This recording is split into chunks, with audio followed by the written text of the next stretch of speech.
Hi, welcome everyone. Thank you so much for joining this live stream tonight. My name is Kim Strassel. I'm a member of the Wall Street Journal's editorial board. I write their weekly Potomac Watch column. And Parents Defending Education asked me to join you all tonight and help with a discussion and the presentation of the findings of some very important work that they've been doing. Just for anyone who doesn't know, Parents Defending Education is a national grassroots organization that is dedicated to reclaiming schools from activists who are imposing some pretty harmful agendas. It's been around since the spring of this year. It's very busy. It's been doing networks and coalition building, investigative reporting, litigation, engaging in policy at all levels, local, state, and national. Generally working to fight indoctrination in the classroom and to once again restore kids to a non-political education. One of the things we're talking about tonight is a specific piece of what they've been working on, in particular the role of consultants in imposing some of these agendas in these schools, getting them into the education system. And the person who is going to be delivering the results of all of this investigation is Asra Nomani, who, by the way, I'm so thrilled to get to work with tonight because we go way, way back. We worked together at the Wall Street Journal for a number of years. Right now, Asra is the Vice President for Strategy and Investigations at Parents Defending Education. She's the editor of their indoctrination database and their FOIA work. She's also, by the way, a co-founder of Coalition for TJ, which is a group of parents and community members in Virginia. As I mentioned, a former reporter for the Journal, co-director of the Pearl Project, and co-founder of the Muslim Reform Movement. So, Asra, it's so great to be with you here tonight. And why don't you just kick us off and explain how did this all come to be, and why did Parents Defending Education look into this consultant piece in the first place? Oh my gosh, thank you so much, Kim. It's so great to be here together with you. I know we could never have imagined in the newsroom many years ago that we would be sitting here talking about what's going on in the trenches of America's K through 12 schools, but here we are, and I couldn't think of anybody finer to be with in this conversation. You know what I know, which we learned in the newsroom, which is we've got to follow the money, right? We have to follow the money in order to ever understand any issue. And if we are ever going to dismantle a machine that is there right now, putting this indoctrination into our schools. So when we began Parents Defending Education, it was a wonderful mother, Nikki Neely, who founded the organization with this mission, a really simple mission to empower parents, engage with our policymakers, and then investigate and expose. And so one thing that I've loved to do all my life, always wearing a Nancy Drew hat. And what we did then is we started looking at the business that school districts are buying from Maine to Beaverton, Oregon, from all across the country in every school district we could find. And so we've had amazing staff with us. Erica Sanzi, she's working with our dispatches that we get and all the incidents and reports that come in from parents. Marissa Fallon, she's amazing with the tips that we get from our actual parent advocates out there in the field. And so we started compiling this. And for 4 months, we've been filing Freedom of Information Act requests. The number now, let me just check, the final tally was 207 Freedom of Information Act requests or public records requests that we filed. We got back 79 and made sure that we investigated every single one of our states, including the District of Columbia. We would identify which district to send a public records request to based on whether or not we got a tip or any kind of sign of business from one of the consultants we were looking at. And then we ended up with identifying 122 consultants, contractors, nonprofits, LLCs, and their total number of contracts number 249. And the final number of dollar value is $19,575,169.45. because you got to get that specific 45 cents in there. And the impact is to at least 2.8 million students in these districts that we covered. So what we were able to do, Kim, is really get a roadmap on this business that I'm calling the woke industrial complex, that is putting in place the very dangerous and divisive ideas of critical race theory, this ideology that preaches that we have to look at everything through the lens of race.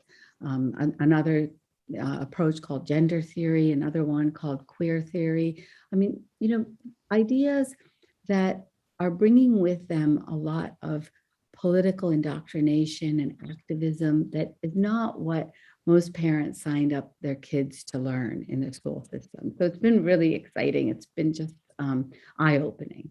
So the big picture here is that school districts and school officials are not just coming to this on their own. It's not that they're bringing their ideas in, but literally there is a business. And what you've identified is at least $19 million that is being sent to consultants who bring this agenda in with them. I mean, how is that one of the reasons we've seen this happen so quickly? Is because of this class of people? I mean, it does seem to have really accelerated in the last year. And is that a crucial piece of it?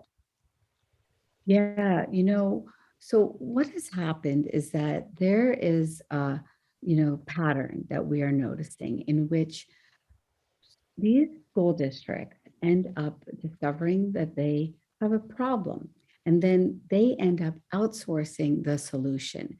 And this is really like a money-making business. I mean, it kind of reminds me of pyramid schemes, because they invent a problem, they come up with solutions, and or any mom knows or dad knows, when you take your kid and they're about to get the green belt and you pay the $200 and then you pay a little $200 more for the yellow belt, you just keep having to add on more and more services that these folks end up selling to school districts.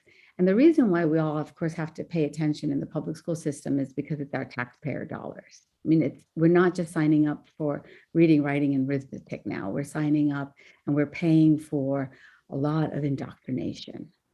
So the other thing that this would also seem to prove is, like, for instance, if you look right now at the fight going on over politics in Virginia and the school boards in Virginia, you'll have a number of people from school officials all the way up to political players say, we don't teach critical race theory in schools.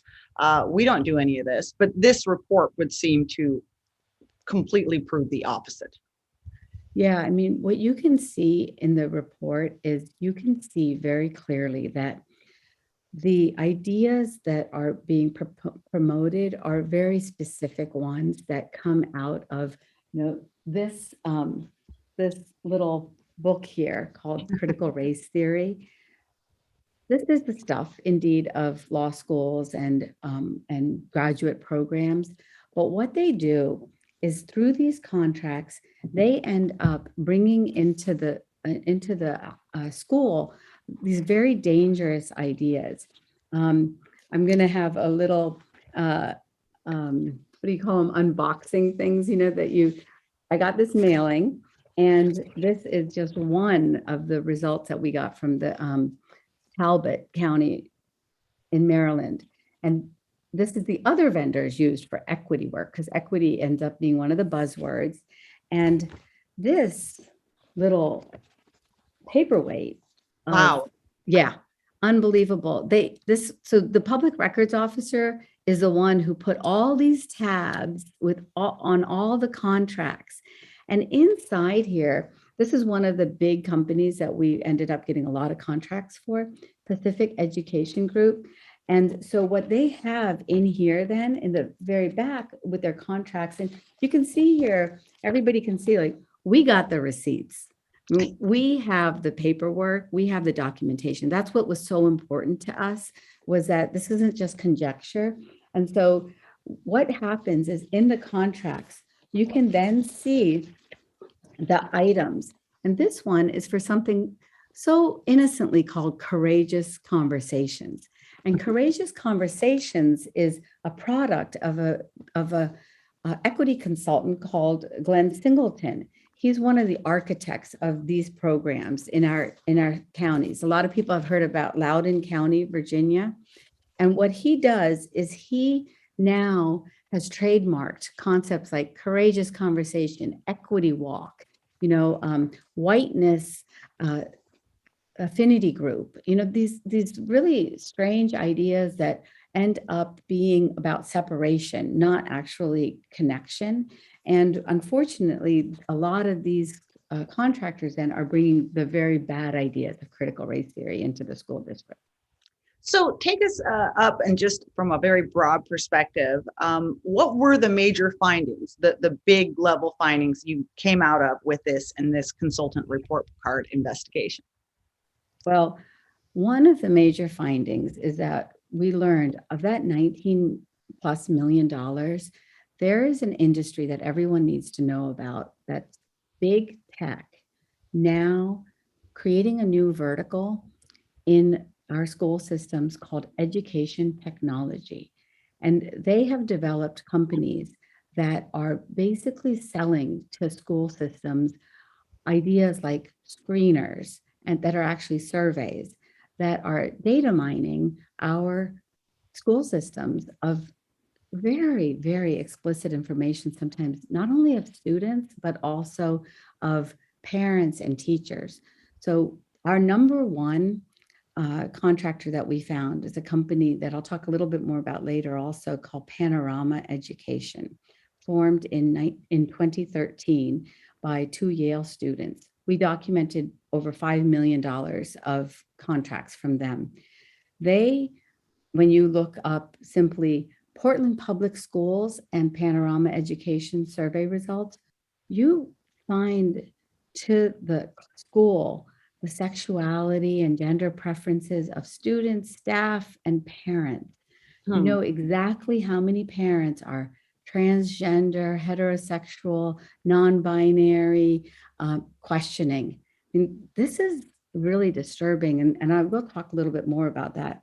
But another company that we found is called National Equity Project. I mentioned before Pacific Educational Group, Newsleah. And Newsleah is another good example. A lot of parents might have heard about it because it's this content system that it seems very innocent that the kids are getting. Well, it's a multi-million-dollar business now that is sending content into our school systems as if our, books and worksheets weren't enough, right? So what they are doing is they are actually on a mission to get rid of books, textbooks, and that is part of their operational plan. Then some replaced with their digital learning. Got it. That entire beautiful set, bookshelves behind you, that is what they want to put into the past. Yeah, they call it antiquated. And so this list is by number, by dollar value that I've got here. And some of the contractors that we've identified, we do not have contracts for, but we put them on there because we have identified that they have business in sort of this woke industrial complex in our school districts. And we invite everybody to look in their own school district and see what they find for contractors and send us the information, and we'll get it up on our map and in our report card. Now, are all of these contractors, I'm just curious, in the beginning, you suggested they come from a broad range of different organizations. So it isn't just groups that are getting these contracts for for-profit companies. There are also ones with very clear agendas, nonprofits. I mean, these range of consultants go all the way across the board. Yeah. So I spent a lot of time in the Secretary of State's offices on their websites looking for whether or not a company was a nonprofit, which is oftentimes a 501c3 under our tax code, or an LLC. Sometimes some of these consultants are sole proprietors and you won't even find them registered as businesses. But the really interesting finding, one of the findings is in fact that we have these nonprofit companies that are really acting as for-profit companies. One of the big ones that we've identified is called Mid-Atlantic Equity Consortium. We found $600,000 of contracts, but they are multi-million dollars. You have this wonderful document that I want to tell everyone about also when there's a company that's a nonprofit. It's called a 990. And it is the tax document that 501c3s have to file. And in there, you can see not only where they're based, but what their revenues are, what their expenses are, how much people get paid. And then you kind of start piecing together where they're getting their money and who they're getting it from. In that case, they're getting a lot of grants from the US Department of Education. Really? Okay. Yeah, So this is yeah. also all tied up with national government as well, too. Yes. And state governments, are they Oh, getting? yes, absolutely. Okay. So some of our Freedom of Information Act requests went to state governments, and we have just these enterprising, amazing Nancy Drews, and I want to say Hardy Boys out there that send us these tips.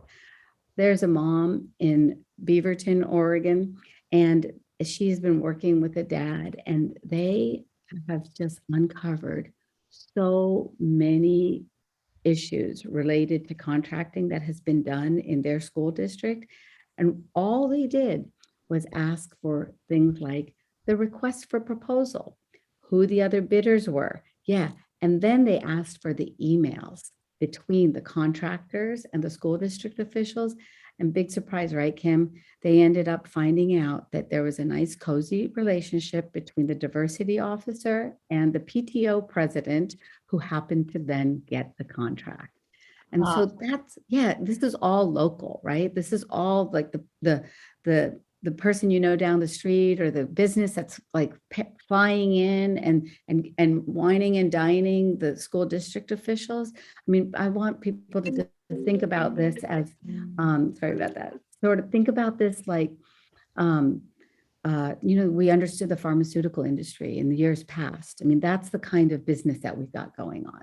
Well, that leads to another important question. You just mentioned that particular situation in Beaverton, Oregon, and the PTO president contract. But what are you finding in general? Is there a process to all of this? Do consultants just come and knock on someone's door, or how do they get in and get these contracts? Oh my gosh, that's so true, metaphorically, that they knock on their doors. So I'd love to share with everyone this kind of roadmap that we created, because we started seeing the patterns. And so in this roadmap, what you'll see, we call it the woke grooming process. So usually, we have different understanding for grooming, but in this case, the grooming is to make the school district go woke. And so we've identified 10 steps. And a lot of the parents that are watching are going to know that their school district is on this roadmap. I know it very well. I'm a mom in Fairfax County, Virginia, and I'm going to use Fairfax County as an example to illustrate how our county and our school system went through this process. So the first event that happens is a headline grabbing event. And for a lot of school districts, parents will understand this. The headline grabbing event was the tragedy last May of the killing of George Floyd. So this was a trigger then for a lot of important conversations about race. And then it went national, right? It exploded.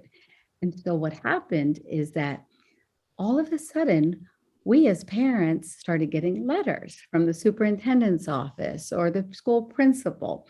And so step number 2 is, in fact, exactly that. You end up getting a public statement of contrition or, empathy, that's really an agenda-based message. So what we got at my son's school, he was attending a STEM school called Thomas Jefferson High School for Science and Technology in Northern Virginia. And the principal sent us a letter, and she expressed her condolences to the world about George Floyd's killing. And then she told our parents and our students, who are 70% Asian and mostly immigrant, that we needed to check our privileges. And that's when I knew something was up. Hmm. So then step number 3 happens. There's a public petition by activists. And so this happened also in our school system, where we had a group of alumni start waking up early to start petitioning the school board and demanding that admissions to this STEM school, that happens to be the #1 school in America, be changed, because they argued that there weren't enough Black and Hispanic students, and they wanted the racial demographics of the school to match that of the county, so which is essentially racial balancing, as you know, Kim. And so they ended up with their activism. So that's step 3. Does this sound all familiar to you, Kim? Yes, I think we're seeing it across schools across the country. Yes. Exactly. Okay, step number 4 then. The creation of an equity or diversity team. This one, a lot of people will know. You end up with equity warriors, put in place in every school system, and oftentimes the hiring of a chief equity officer. And in fact, in Fairfax County, Virginia, then they started starting a job search, and they found an equity officer from the public school system of Baltimore, which is not so great in terms of academic performance, but she checked the box in terms of what they were looking for. So then step number 5, you'll see, is the hiring of the staff and then the consultant. So what happened is that in the fall and the spring, in quiet meetings, our school board started having conversations about the anti-racism plan that they needed to put in. And who did they actually hire for 1 hour that summer? None other than the architect of modern day critical race theory, this man by the name of Ibram Kendi. You know him, Kim, well, right? And so Ibram Kendi was paid $20,000 for 1 hour. That's a pretty good salary, right? Wow. All right. So number 6 then, you will see, is the equity audit. We ended up hiring a new organization in the school system called Leadership Academy, and that was quietly done. And suddenly in the spring of 2021, parents got a survey, as did students, asking them about their views on anti-racism. All right, and step number 7 is the equity audit results, and voila, right? Big shock, Kim, you end up finding out that you've got problems. And guess what? And you need a consultant. And the consultant that did the survey can fix your problems for you. This is the pyramid scheme. All right, number 8 is the equity plan.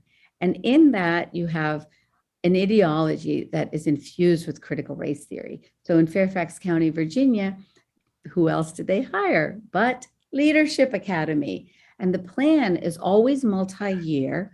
And the way that they hide the bottom line number is that they have a shopping list, Kim. So it's like, your shopping cart and your wish list. And right. And so they don't have a final number. And it takes a lot of math then to figure out, because you don't know what exactly they're going to buy. But basically, this is the re-education plan. That's what's so disturbing about it. This is the plan in which the consultant comes in and has this access to our students, our staff, and oftentimes our parents, because they always love to have the parent engagement. And this is how the re-education begins. And then number 9 is the stakeholder meetings, because they want to pretend like they are actually working with the community. But as most parents know, it's oftentimes a one-way conversation. You might get a minute, or you might get 30 seconds to speak, but they don't really oftentimes listen to what you're saying. And then finally, you get to rehire the consultant to do more work. They love to talk about the work that needs to be done. And sure enough, what we found is this phenomena that's called bundling of contracts. So they'll have one contract, and then they'll get an amendment and add more services and, of course, more expenses to that next contract. And voila, your school district goes woke. Well, let me ask a quick, just a follow up on that real quick. In all of the schools that you received information from, did you come across any from whom they brought in a consultant and then the consultant is done now? Oh my gosh. I only saw cases like that happen when the consultant just was a disaster. And Right. there are many examples like that. So it's like typical business folks, like bad business people in business, like remodeling folks. You think of the plumber, they come in, they do a job, and then they don't do it well. And then it becomes a disaster. So we have several examples of that around the country, Kim, where the folks, the parents, the community, they're like, wait, you created more problems than we had. And then they get rid of the consultant. Right. Well, okay. So big question, maybe one of the biggest questions. Is there anything that can be done about any of this? Do you have any uplifting stories or success stories at all? Oh yeah. So, when we first began, we didn't know what we were going to unpack, right? We didn't know what we were going to uncover. We didn't even know if any parents would engage with us. But right away, we got a message from a dad in Colorado, in Douglas County, Colorado, named Will Johnson. And he was so enthusiastic and he was just curious, like what was happening in his school district. Well, lo and behold, he discovered that there were contracts from the Anti-Defamation League. You know them, right, Kim? Like we always have traditionally thought of them as fighting anti-Semitism. But now, alas, they are engaged in this whole business of consulting. And so Will just uncovered that and we got those contracts. But then he started getting active with other parents and they started going to the school board meetings and they started to discover that the school board had actually signed up with a company called Gemini. And they were going to spend tens of thousands of dollars on this equity work. And it was, agenda driven. It was all about, the ideas of the separation of people and the intrinsic racism of all people. A lot of these problematic ideas that are actually corrosive in a community. And so Will and the rest of his group, they went and they spoke and spoke and spoke at the school board. And then one night, finally, they had been so effective that the school board took a vote and they decided to end that contract. Wow. And yeah, and we got the email and the principal was very sad to report to the Gemini executives that they had canceled the contract. And they tried to shame the school district in the response. Tried to shame the parents, but this is one of the messages that we are always trying to communicate to parents, like be unapologetic. If it doesn't make sense, then it doesn't make sense. And don't be shamed at all. And so they've stood strong and they have stood up. Are there any other ones? I mean, that's so inspiring. Yeah. Yeah, because it really just takes one parent a lot of times to start talking to other parents.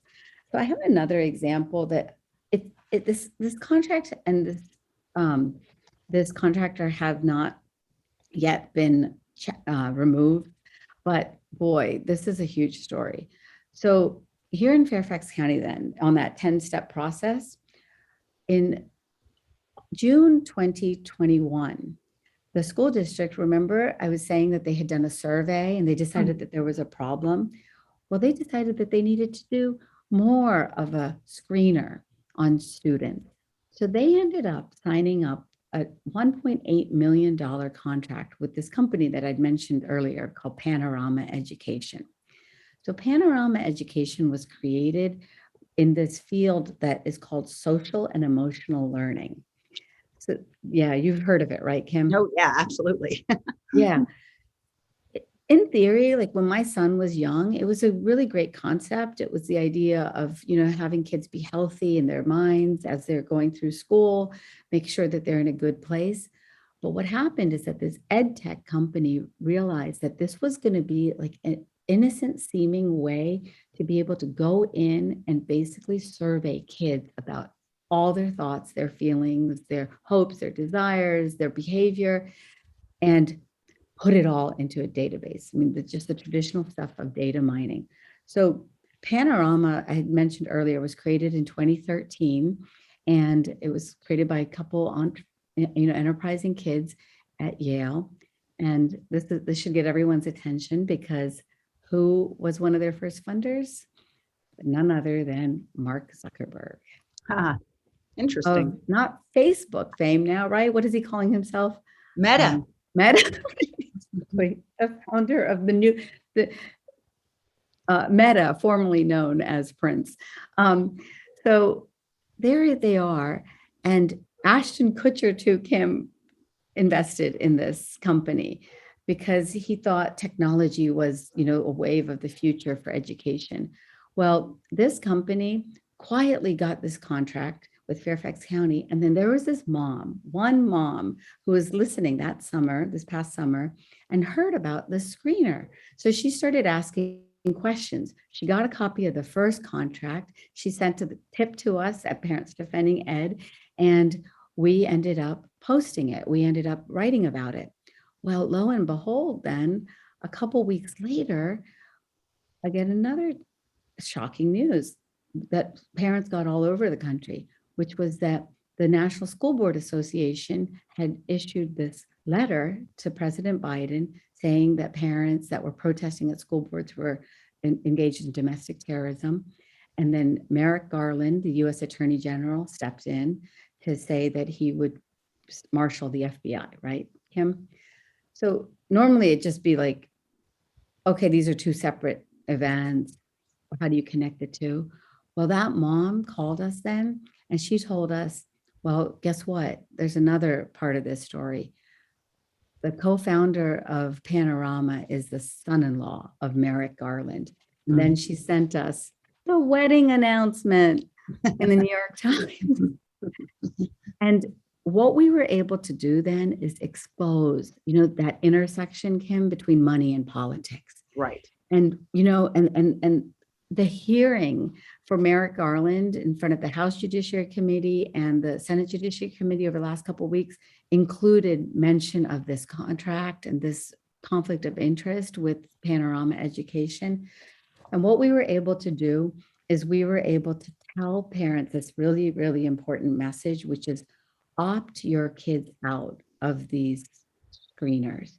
Because what is happening is in this contract, they have language that says that the company official is now a school board official. That's how they get access to the data, and that's how they get to keep the data. Isn't that just chilling that they are able to do that? Because I'm assuming most parents wouldn't know that either. Right. I mean, in theory, people go and they spend a lot of time thinking about being engaged in voting for elected representative school board members, and to find out that someone is just designated that title or school official without people knowing that's quite remarkable. Yeah. And what's really disturbing then in the big picture is that they are asking our kids questions like, do you feel happy? Do you feel sad? What sexuality are you? What gender are you? And they are taking all of that information and it's following the kid. And they have another product that they call the early warning system, so that they actually do have an algorithm then based on the answers in which they give your kid a grade, and they give them a color: red for trouble, yellow for nearing trouble, and then green, they're okay. But yeah, it's psychological profiling, and parents are learning that even when they opt their kids out, the kids are getting the surveys. And even when they have told the school system they don't want to participate, the companies are getting just that basic biographical data that includes whether your child is in special ed or has free and reduced lunch, so it's very intrusive and really something that should alarm everyone. But we've raised the alarm. Well, let me ask you a last question from me. And then I know that there are some people in the audience who've been sending in questions, and I want to put some of them to you as well, too. But last question is, if you're a parent out there and you are already concerned, or you're watching this and you're concerned, how can you help in this effort of exposing these contracts and getting that information out, or stopping this in your district? Well, I'd love to walk you through real quick our website where I want to just guide people through what they are going to see when they go to defendinged.org/consultant report card. You'll see our lovely graphic with a check, right? Oftentimes it feels like a blank check that the school system's getting. We've written a few case studies, so you can see a couple of the school districts and schools, and you Right. can see the steps that they've walked through. Our final total, that's going to keep getting tallied. Every time we get a contract, we're going to keep adding, and you're going to see that number increase. And then you'll see here a list alphabetically of the schools, but you can search by school district. So I gave you the example of Fairfax County. So we'll just click in Fairfax County, and then you'll see down here the 4 contractors for which we've gotten evidence of business in Fairfax County. And then I'll show you Panorama Education. What we do is we give you the total number of dollars of the contracts that we've identified and established. And then at the top of the website, of that page, you can see their social media handles, because it's a lot of times these folks love to brag. So you just go to their social media accounts and you can see the indoctrination and the activism that they're pushing. So Panorama, for example, did a big virtue signaling letter after George Floyd's killing, and just signaled that, oh, we're all in for anti-racism, and they clearly indicated that they're part of this new social justice agenda that is actually indoctrination. And then you keep going, and we have our contracts. We've put all of the contracts that we found for that contractor up at the top, and you can download it with a little summary. And if you have more than was initially visible, you just click the little arrow and you keep scrolling down, give you a little summary so you can see it organized chronologically. Then you'll see the school districts where the consultant is doing work with just a little short summary. It's got how many dollar, the date, and then the school district name. And that way you can, cross-reference. So everybody learns differently, as you know, and so you can see it in these different ways. Then we've got our report details. What is Panorama Inc.? And Kim, I know you appreciate this. Anytime I could find the Inc. or LLC, I put it in there because I want everybody to understand that this is an enterprise, right? This is a business. Yeah. And so we chronologically tell you their story, their origin story. So you can see here the Yale students who created Panorama. I've added, just to have a little bold-faced name, Ashton Kutcher's, tweet from, you can see 2014, bragging, and really, really proud of the Panorama work. I want to know if he knows and believes in the data mining that they're doing. So we'll follow up with him. And then you keep going down, and we identify the services so that you can get a sense of what services especially connect to the ideas of indoctrination. And that's where I've got the link right there to the early warning system, which promises to proactively identify and support at-risk students. So they're always trying to virtue signal. And then down below, by state, we've organized the K through 12 work that the contractor is doing, identifying the school district or the school, and a link again to the contract and the dollar value, and just a little summary of what they do. So this is a report card, and I can tell you, in most cases, we didn't assign it a letter grade, but these contracts are failing our school systems and our students. Yeah, that's an extraordinary amount of information, by the way. So, well, what if you're one of those parents, though, whose school is not listed here, and you want to do something? What can they do? Yeah, so this is a perfect example of one of the contracts that you get right here. This is with the state of Hawaii, and I kind of wanted to add this one because I might be a handwriting freak, but I was just like, oh my gosh, really? Aaron Fuhrer, CEO of Panorama Education. What is that handwriting down there? And a little bit of, spelling sloppiness and this and that. But this is what you will get when you ask your school district for the contract. And that's what we want to recommend that everyone do. What you have to do is really simple. You search public records officer in your school district, Mhm. And then you will always get an email address or a phone number. And then there are templates all over the internet of a public records request. But all you really have to write is what I would write to these school officials. Dear X, under public records laws, I am requesting, and then I would just bullet the items that I wanted. And what I asked for these requests is specific contracts related to a contractor that I knew was doing business in the school district. And the second thing that I asked, which I got from some clever parents in Ohio, was a list of any contractors that are doing business on issues of diversity, equity, and inclusion, Okay. anti-racism, yeah, culturally responsive education. That way, if you've missed someone, you don't know them, then you get it. And then you can ask if you want to get it all at one time for their contracts right then, or you can do a follow-up request, once they've identified the list. And then the third thing that I included that I do want to suggest to everyone is find out if there is an online database, because a lot of school districts will put their contracts in online databases that they hide somewhere on the website that you'll never find. Man, Kim, when I went to Oakland Public Schools and you put in the word equity in their online database, it just blows your mind just how much work they outsourced. So a couple of follow-up questions from people in the audience. One of them, just because you spent so much time explaining how people can get this information, how would they actually get it to you guys to then include? So we have this awesome portal that is on our homepage, and it's on our consultant report card page. It's a form that you fill out. You can be anonymous if you wish. We won't reveal your name to anyone, and we can follow up with you. We ask for your email address, and you can upload any contracts, PDFs, photos, anything that you've got, links, and we'll follow up. Okay, great. And get it in that database as well, too.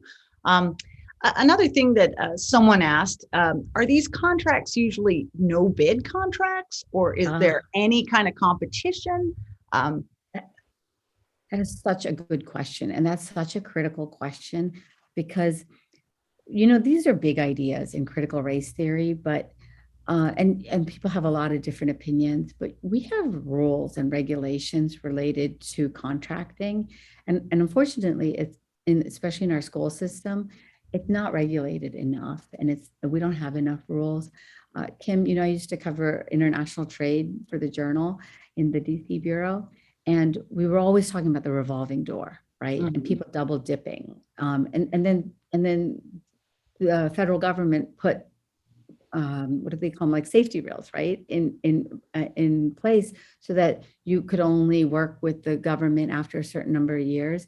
So one issue that we have is that, in fact, a lot of these contracts are not no bid, so they are not competitive. Let me put it that way. They're no bid.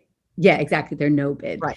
I know that double negative there, I threw it made it confusing, but they're not competitive. And so unfortunately, then you end up with people who know people who get the contracts. So that's one issue.